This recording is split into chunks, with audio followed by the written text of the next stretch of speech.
extra. So ngayon, meron tayong updated video about dito sa ipinost natin kahapon dito sa app ng Groupings app. So makikita nyo dito is nagkaroon na tayo ng tutorial kung paano tayo kikita dito sa Grouping app. So ngayon, ipapakita ko naman sa inyo kung paano ba tayo mag-withdraw dito sa Grouping app, at kung gusto mo naman mag-start dito is pwede mong panoodin itong video natin kahapon para makita mo kung paano mag-earn dito sa app na ito. So kung bago ka pa lang po dito sa aking channel is nag-a-upload po ako ng mga online kitaan, free paying as review and proof of payout. So visit ka lang dito sa ating mga videos at makikita mo po dito yung iba't ibang proof of payout natin sa iba't ibang app na gamit natin. So, doon po sa nanalo sa ating mga giveaway, dito nyo po isi-send sa ating Facebook page yung inyong mga GCash number para ma-send po natin yung inyong mga prize. So, dito, pwede nyo din po ako i-follow dito sa account ng asawa ko, Louis C. Orpresio. Dito po is nag-a-update din ako nung about sa mga apps na gamit ko. So, tara na guys, puntahan na natin yung Groupings app at tayo ay mag-withdraw na. So, andito na tayo sa Groupings app at makikita nyo yung balance ko dito is 3,849. Kunyari, meron na kayong balance na malaki na din, pwede na kayong mag-join dito sa iba't ibang items din nila na mayroong mas matataas na price. So, katulad nito, pwede na ako mag-join dito sa tig 1,500 nila at pwede akong kumita ng 117 per day. So, sa bawat item nasasalihan nyo is makikita nyo po dito yung inyong mga pwedeng ma-earn per day. So, katulad dito, dun sa 99, pwede kang maka-earn 19.80 per day. Sa 500, may 36 per day ka. Sa 1.5 ay mayroon kang 117. At sa 4.5 ay mayroon kang 378. So, pagpalaki ng iyong sinasalihan is paglaki din yung income mo per day. So, ngayon, punta na tayo dito sa account natin. At makikita nyo dito is ako ay level VIP 3 na.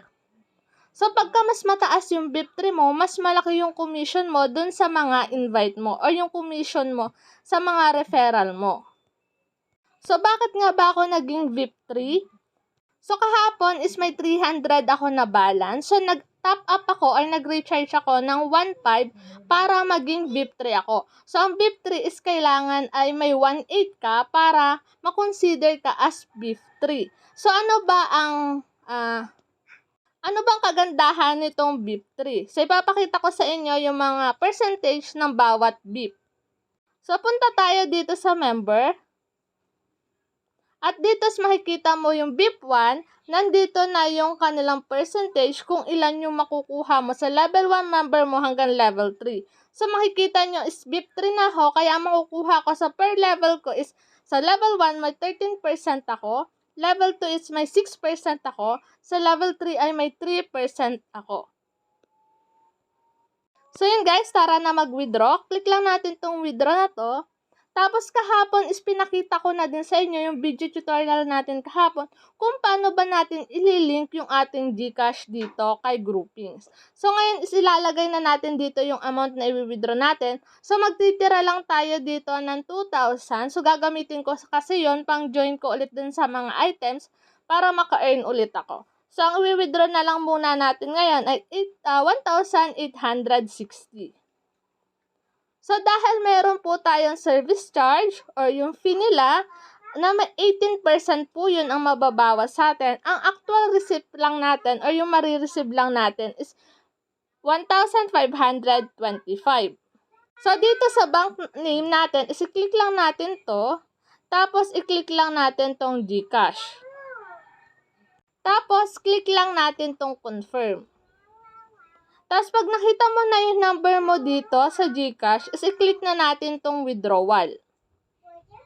Tapos, dito is hihingaan tayo ng code. So, dun sa number na niregister natin dito sa Groupings is magsasend sila ng code dun pagka i-click mo tong OTP. So, click na natin tong OTP. At mag-wait na lang tayo may mag-send sa ating number at yun yung ilalagay natin dito sa verification subcode. So makikita nyo nag-send na sila ng code. So yun na yung ilalagay na natin dito. So pagka nailagay nyo na yung code is ilalagay na natin dito yung withdrawal password natin. So, pag nailagay natin, is i-click na natin tong confirm. So, pagka na-click na natin yung confirm, is i-click ulit natin tong withdrawal kasi kanina is nagawa na tayo ng withdrawal password. So, ilalagay na natin dito yung ating code. Pagka nailagay nyo na yung withdrawal password nyo, mga ka-extras, i-click na natin tong confirm. So, yun mga ka-extras, na-click na natin yung confirm. So, makikita natin yung withdraw natin dito sa withdraw. Makikita nyo na bawasan na yung balance natin dito. So, click natin tong withdraw at makikita natin dito sa record natin, yung ating withdraw is naka-processing na. So, waiting na lang tayong dumating sa ating mga GCash. So, yun mga ka-extras, natanggap na natin yung withdraw natin dito sa groupings at makikita nyo is successful na yung ating withdraw. So, tignan natin dun sa ating message yung kanilang confirmation sa ating GCash. So, makikita nyo dito, you have received 1,525 from Union Bank. So, yun talaga, legit yung groupings ngayon. So, although nag-failed yung ating withdraw kanina, yung ginawan ko ng video tutorial, is ang sabi nila is resubmit lang ako ng withdraw para ma-process nila ng ayos yung ating withdraw. So, yun nga, inulit ko yung pag-withdraw at nag-successful naman yung ating withdraw. So, kung bago ka pa lang po dito sa aking channel, please do subscribe my channel and click the notification bell para updated ka pa po sa mga susunod kong video. At kung bago ka pa lang dito sa groupings at gusto mong malaman kung paano maka-earn, is panoodin mo na po itong ating video tutorial para alam mo kung paano mag-earn dito at kung paano ba mag-withdraw. So, dito sa ating mga videos, makikita mo pa yung iba't ibang proof of payout ko sa iba't ibang app na gamit ko. So, scroll ka lang dyan at madami ka pong matututunan dito. At kung mag-i-invite ka naman, is i-share mo na po itong video natin sa mga ma-i-invite mo para alam din nila kung paano ba maka-earn dito sa groupings app. So, yun lang. Salamat!